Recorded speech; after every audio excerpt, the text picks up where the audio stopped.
case, she detailed some purchases that the district has been able to make for schools in the way of technology as of late. Couple examples for you guys. Yodo players, which if you have kids, you might know what a Yodo player is. You can listen to stories on them. You can make your own Yodo cards with stories on them that then you put into the machine and then it will read it to you. They're pretty cool little machines for kids. Different VR headsets for middle school students. I know that they're using them in some of their history classes to explore different civilizations that they are studying. Also professional grade equipment to be used at the high school level. For example, they purchased FarmBot for Northern Hills, Northern High School, sorry, where they use that in Project Next, 3D printers, Pocket Talk translators.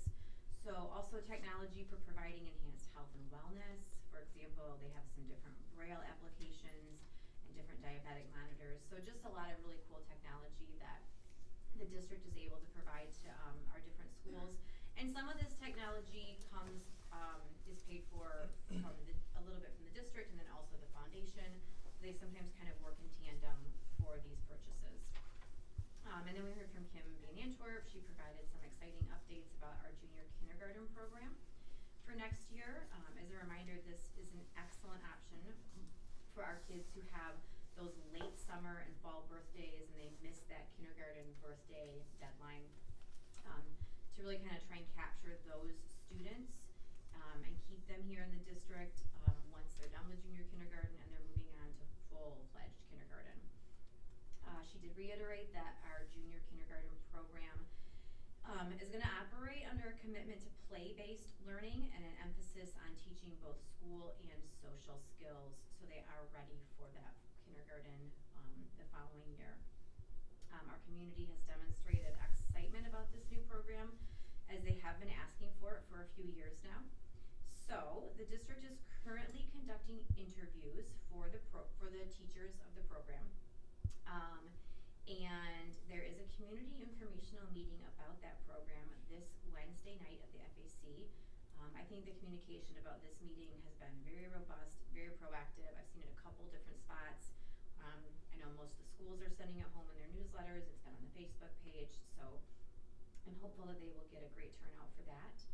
And interested families are going to be able to take tours of the buildings and the classrooms, spaces in February.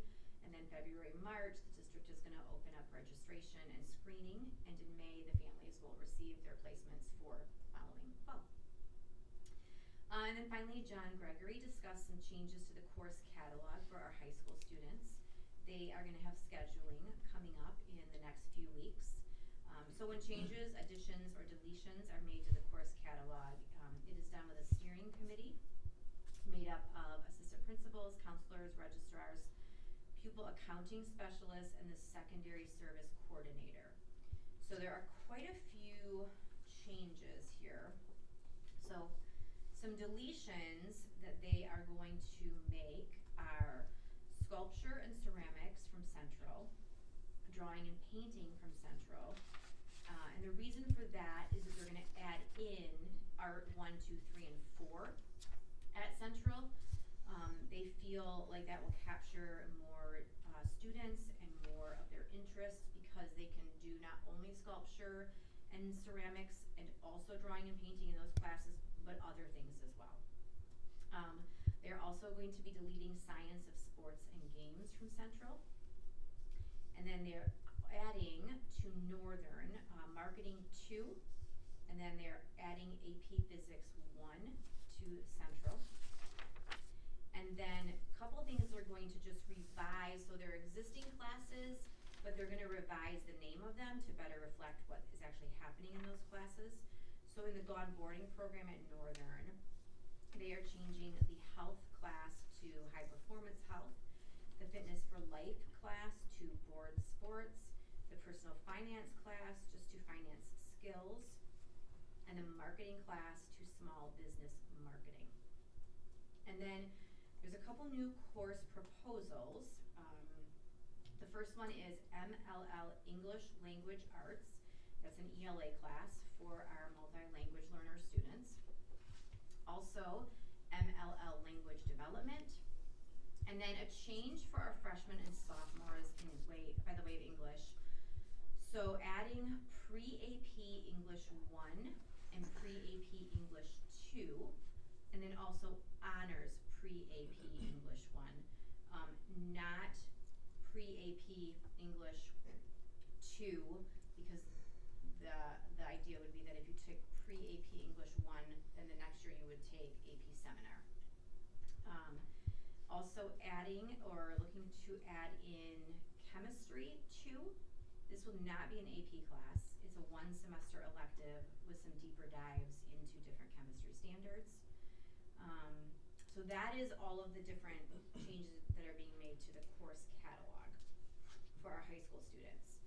And then last 2 small things.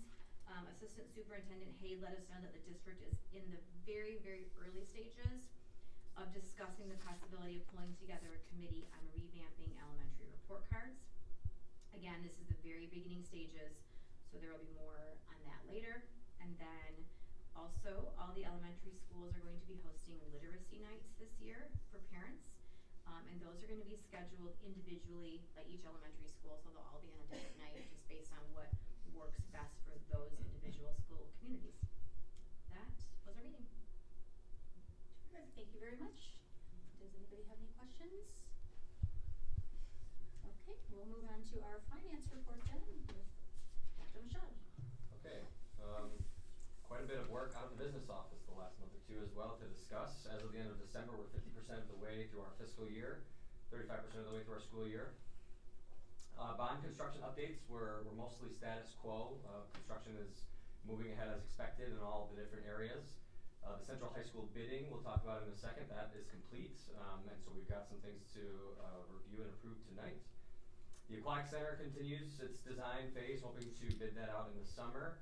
And then we know Northern Hills Middle School, 8 Elementary, and Meadowbrook are in the design phase with construction to begin in 2026, ideally. So no real changes to what's been going on the last few months. I did want to bring up the operating millage, which is some language that we'll continue to use for the next couple of months as we look toward a ballot proposal in May. We've had a number of proposals and school-related things on the ballots the last couple of years, so the operating millage is the big foundation of our funding. As part of the foundation allowance that the state grants us, that per pupil number, a lot of that, or a chunk of that, is expected to come from local tax levying, and that's what makes this operating millage. So this has been in place since Proposal A in 1994. This is not a new thing, it's not an increase, it's not a new ask. And importantly, this is the millage or the tax that gets levied on non-homestead properties in Forest Hills. So not the majority of us with primary homes, but business properties, second homes, those kinds of things. So we'll talk much more about it. Obviously, it's a vital piece of our funding. And so we'll want to make sure our community understands that that's on the ballot and what that goes for. So more from the district, and we'll be talking about it more as we get closer. But just wanted to start that conversation officially, as that will be later this spring. And then the last item that we got was a fun item. We were presented a check, which is always a good thing. Our architecture firm partners, Tower Pinkster, something that they do essentially for us at the conclusion of their projects. They have the ability to apply to receive some dollars for completing the project as planned and in efficient and green type of ways. And that's money that they are allowed to kind of keep for them for a job well done. And they go ahead and they pass that on to the district, basically just as a good deed that they like to do to support our schools. So they did this last year, as we'll remember too, and they just presented us a check of $55,000 that came from that for completing work over at Collins and Thornapple Elementaries. So that was very cool to receive from them, and we thank them as always for their partnership and what they do for us, and of course for giving some dollars back. Which brings us to our action items. The first one is the bids that went out for the Central High School renovations. That was sent out in December in 22 different bid categories that in total received 71 bids, which is a great number. That's a lot of bids for those categories, which is good.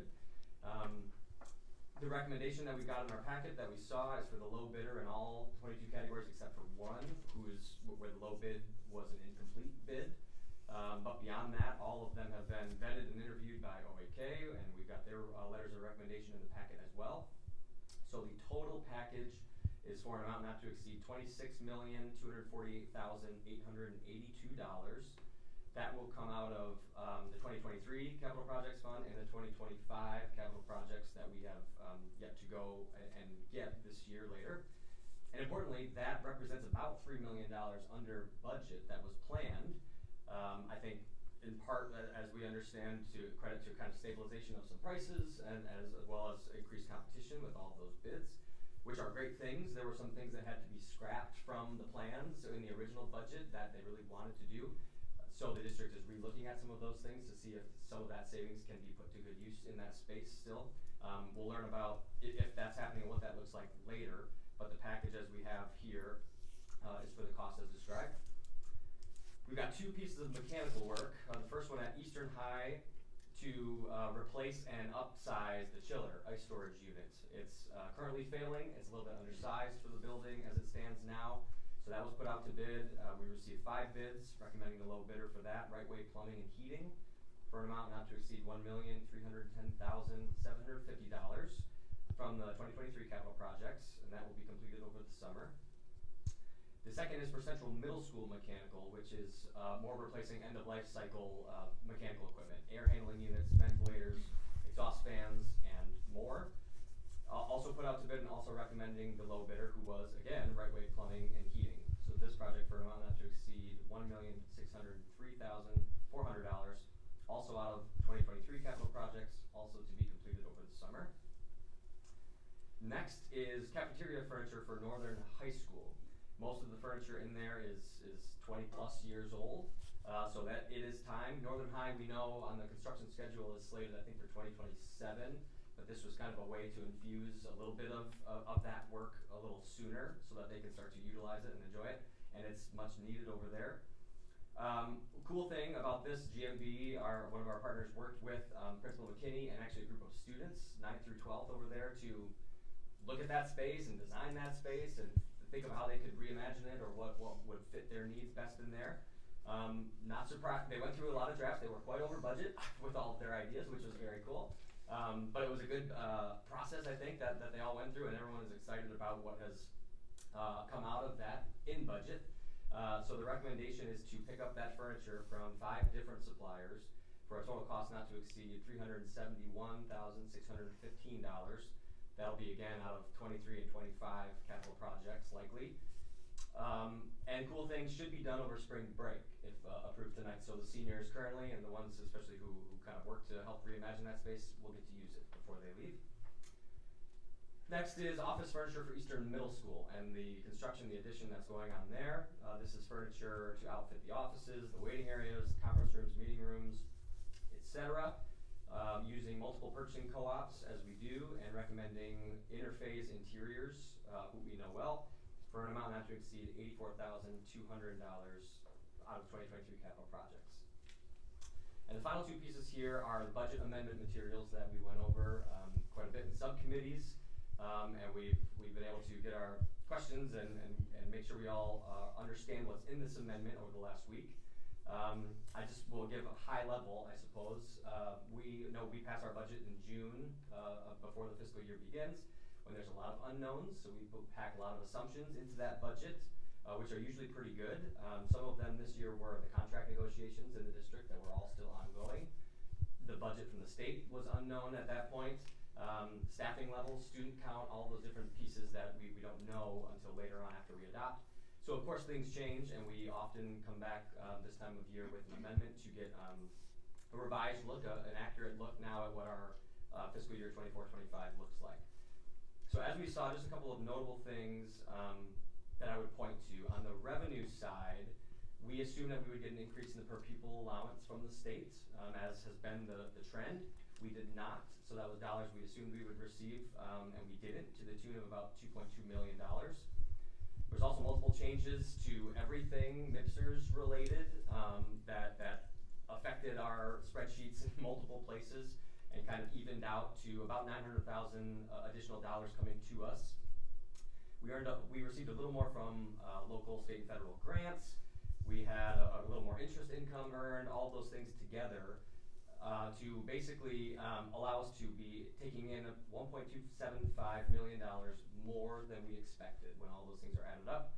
So instead of about $131.5 million in revenue, the new projection is $132.8 million.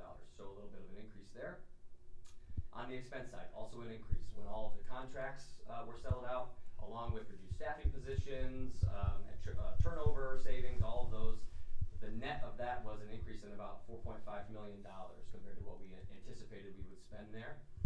Again, the MIPSR's money and the pass-through things that affected the expenditure side as well. All said and done, expenditures were up about $2.8 million from what we approved in the summer, up to $135.9 million. So in total, we had planned to spend about $1.5 million more than we were going to take in. We had planned to dip into our fund balance for that, which would have projected us at about a 17.2% fund balance to expenditures by the end of the year, which we felt good with.